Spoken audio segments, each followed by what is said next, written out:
오늘 날주 본문인 창세기 47장에서는 요셉이 이제 자기 식구들을 이제 아버지 야곱을 비롯해 자기 식구들을 이제 애굽으로 들여온 다음 아버지 야곱을 바로 자신의 그 상관인 바로에게 소개시켜주는 장면, 즉 이제 바로와 야곱이 대면하는 장면이 등장하고 있습니다.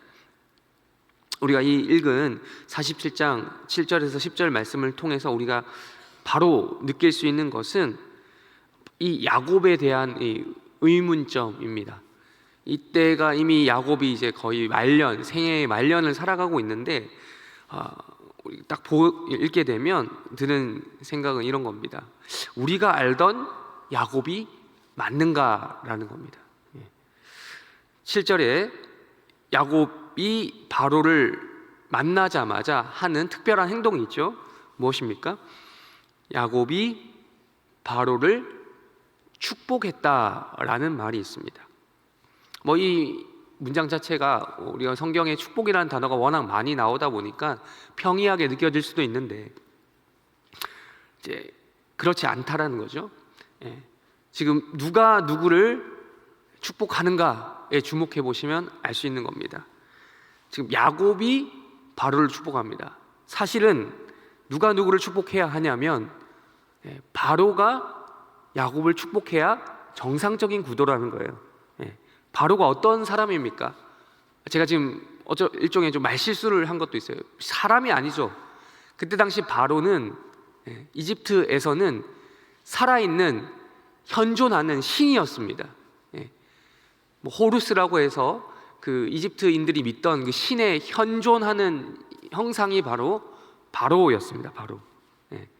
그 바로가 야곱을 만나서 야곱을 축복해야 할 것 같은데 지금 오히려 야곱이 바로를 축복하는 거꾸로 된 현상을 우리가 지금 이 말씀을 통해서 볼 수 있는 거예요. 목도하고 있는 거죠. 이제 야곱이 바로를 축복했다라는 이 장면을 통해서 우리가 알 수 있는 것은 지금 야곱이 우리가 알던 그 야곱이 아니다라는 거예요. 야곱의 일생을 잠깐 되돌려서 리와인드 해볼까요? 야곱은 원래 축복을 해줄 수 있는 그런 입장이 아니었죠. 야곱은 오히려 복을 받기를 간절히 구하던 빌던 사람이었습니다. 좀 더 노골적으로 말하면 복을 구걸하던 입장이었죠. 우리 야복강 나루토에서 기억하십니까? 그리고 베델에서의 그 야곱의 모습 기억하십니까? 하나님께 그 복을 달라고 자기가 집을 떠나면서 그 돌베개 베고 자던 그곳에서 하나님 앞에 복을 받기를 사모했던, 간구했던 사람이죠. 자기가 복을 심지어 이걸 좀 극단적으로 표현하면 탐욕적으로 복을 구하던 사람이 바로 야곱입니다. 삼촌 라반의 집에서 있었던 일들, 그래서 자신의 소유가 실질적으로 많아지기도 했죠. 하나님께서 은혜를 허락하셔서 그런 인생을 살다가 또 야복강에서 다시 형을 만나러 돌아오던 그 과정 가운데 천사와 씨름하다가 무엇을 구했습니까? 이 야곱이 복을 구했잖아요. 나로 하여금 복을 받지 않으면 내가 놓지 않겠다라는 이런 결단을 보여줬던 야곱이 지금 이 장면에서는 완전 이 경지에 도달한 이런 모습을 보여주고 있는 거예요. 이제는 복을 받는 데에 그치지 아니하고 복을 빌어주는 인생이 되었다라는 겁니다. 이 장면 속에서 우리가 바로가 이어서 야곱에게 8절을 보시면 바로도 의아한 겁니다. 아무리 지금 이 사회가 유교 사회인지 아닌지 알 수 없지만 우리는 이제 철저히 나이를 따지는 이 사회잖아요. 아무리 나이를 따지는 유교 사회였어도 임금이면 조선 시대 때도 국왕 앞에서는 나이가 의미가 없지 않습니까? 모든 백성들의 아버지라 불리는 것이 조선의 국왕이었는데 마찬가지로 이 사회가 유교 사회도 아니지만 바로도 의아한 거예요.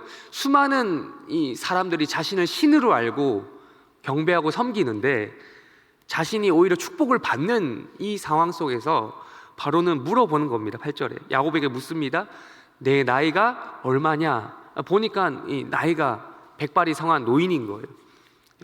혹시 정신이 어떻게 됐나? 라고 물어본 것일 수도 있겠습니다. 이렇게 물어보니까 야곱이 자신은 지극히 정상이다라고 하는 말을 구절을 통해서 이야기해주고 있어요. 우리 구절 한번 읽어볼까요? 다시 구절 한번 읽어보겠습니다. 시작. 야곱이 바로에게 아뢰되 내 나그네 길의 세월이 130년이니이다. 얼마 못되니 우리 조상의 나그네 길의 연조에 미치지 못하나 험악한 세월을 보내었나이다 하고. 아멘. 일종의 지금 야곱은 자신의 지금 정신이 온전하다라는 것을 이제 약간의 조크를 사용해서 표현하고 있어요. 자신의 인생길이 지금 130년 살았는데 얼마 못 된다라고 표현한 건 일종의 이제 조크죠, 조크. 농담식으로 이야기한 거죠. 저 130년 살았는데 얼마 못 살았어요 라고 이야기하는 거죠. 누가 봐도 백발이 성한 노인이었습니다.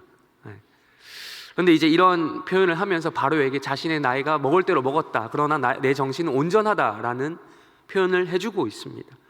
근데 여기서 또 보시면 아시겠지만 야곱이 표현하고 있는 자신의 인생길을 딱 한마디도 아니죠, 한 단어로 표현해주고 있는 부분이 있어요. 뭡니까? 우리 조상의 나그네 길의 연주에 미치지는 못하지만 어떤 인생을 보냈다고요? 어떤 세월을? 험악한 세월을 보냈다라는 거예요.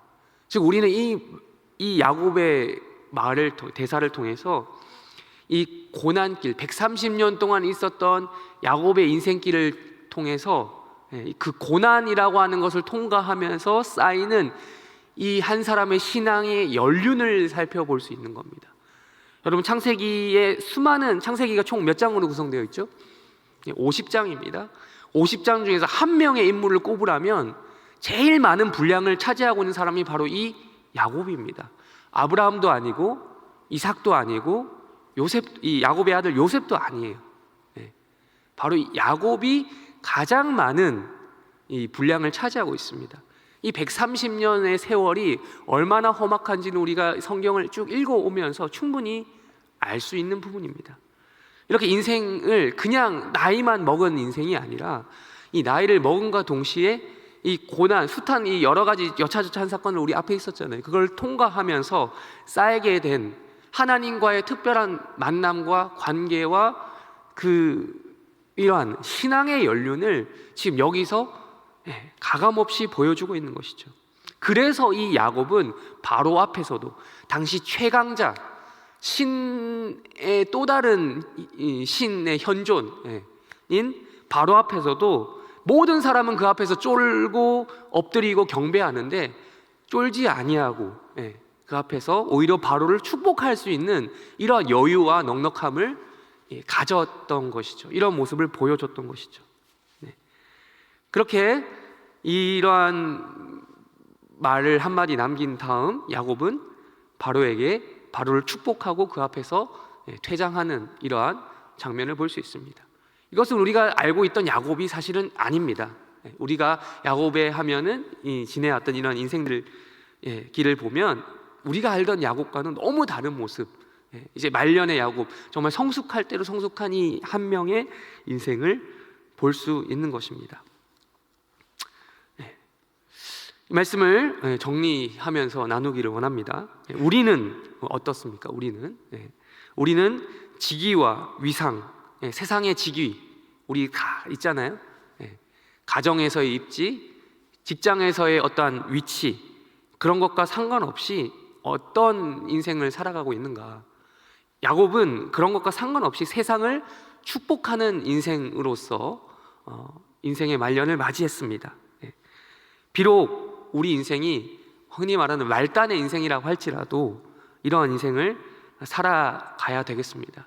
세상을 축복하는 인생, 내 복받기만을 구하는 인생이 아니라 오히려 더욱더 그 세상에서 복을 빌어주는 인생을 살아가야 한다는 것이죠. 마치 이런 겁니다. 내 기도가 아니면, 내가 하는 축복이 아니면 내가 있는 이 가정은, 내가 소속해 있는 이 직장은, 이 회사는 복을 만들 수가 없다라는 이러한 당당한 자신감으로 살아가시라는 말씀이에요. 예. 옛날에 가나안 농군학교 이걸 통해서 이제 들었던 이제 한 가지 일화가 생각이 났습니다. 어렸을 때 들었던, 하도 부모님으로부터 많이 들었던 얘기인데, 이제 가나안 농군학교라고 있죠. 거기 이제 김용기 장로님이시죠. 예, 그걸 세우신 분. 그분께서 항상 하셨던 말이 있다고 해요. 조국이여 안심하라, 내가 기도한다. 어렸을 땐 그게 무슨 자신감인가 라고 했는데, 이런 자신감이 지금 우리 그리스도인들에게 필요한 자신감이 아닌가 싶습니다. 예. 내가 기도하다, 교만하다는 의미나 그런 맥락에서 하는 말이 아니라, 예, 정말 그만큼 이 기도가, 내가 하나님께서 나를 분명히 그리스도인으로 부르신 이유가 있고, 나로 하여금 말씀을 듣게 하신 이유가 있고, 기도하게 하시는 이유가 있다라는 것을 생각해 봤을 때, 예, 이 내가 속한 이 교회가, 내가 속해 있는 이 가정이, 내가 속해 있는 이 세상이, 직장이 나로 말미암아 복을 받을 것이다라고 하는 이러한 당당함과 자신감이 야곱을 통해서 보여진 것처럼 우리 가운데도 필요하다는 것입니다. 오늘 우리가 찾아보진 않겠지만 누가복음 1장, 또 다른 날조 부분이 누가복음 1장에서도 보면 이 누가복음 서두에 누가가, 저자인 누가가 수신자인 데오빌로 각하에게 편지를 보내는 그 이유에 대해서, 그 상황에 대해서 초반부에 설명을 해주고 있습니다. 마찬가지죠. 바로가 왕이었던 것처럼 데오빌로도 각하, 존귀한 자, 각하라고 표현 적혀져 있는데 귀족, 이런 고귀한 사람, 이런 사람이었을 것입니다. 이 데오빌로에게 누가가 편지를 쓰면서 하는 거죠. 오히려 사회적 신분은 누가가 낮았지만 이 데오빌로라고 하는 사람에게 이 편지를 보내면서 복된 예수 그리스도의 소식을 쭉 복음을 전해주는 이런 장면이 나옵니다. 세상을 축복하는 여러 가지 방식이 있겠죠. 여러 가지 방식이 있죠. 아까 말씀드린 것처럼 내가 기도한다라는 이런 것도 있겠지만, 가장 복된 방식이 무엇이겠습니까? 데오빌로 각하에게 편지를 썼던 누가처럼 복음을 알려주는 것입니다. 가장 최고의 방식이 바로 복 중의 복인 복음을 전하는 것입니다. 예수를 믿도록 전해주는 것이죠. 누가처럼. 그러한 인생, 오늘 하루도 우리가 살아가시기를 주님의 이름으로 축원합니다. 이렇게 세상을 축복하는 인생으로 살아가시다가 또 우리가 모여서 하나님 앞에 예배하는 그런 성도들 되시기를 바라며 오늘 하루를 출발하시길 바랍니다. 우리 주기도문으로 기도하시고 각자 개인 기도 제목 가지고 기도하시다가 때가 되면 돌아가시기 바랍니다. 기도하겠습니다. 하늘에 계신 우리 아버지여, 이름이 거룩히 여김을 받으시오며 나라의 임하옵시며 뜻이 하늘에서 이루어진 것 같이 땅에서도 이루어지이다. 오늘날 우리에게 일용할 양식을 주옵시고 우리가 우리에게 죄 지은 자를 사하여 준 것 같이 우리 죄를 사하여 주옵시고 우리를 시험에 들게 하지 마옵시고 다만 악에서 구하옵소서. 대개 나라와 권세와 영광이 아버지께 영원히 있사옵나이다. 아멘.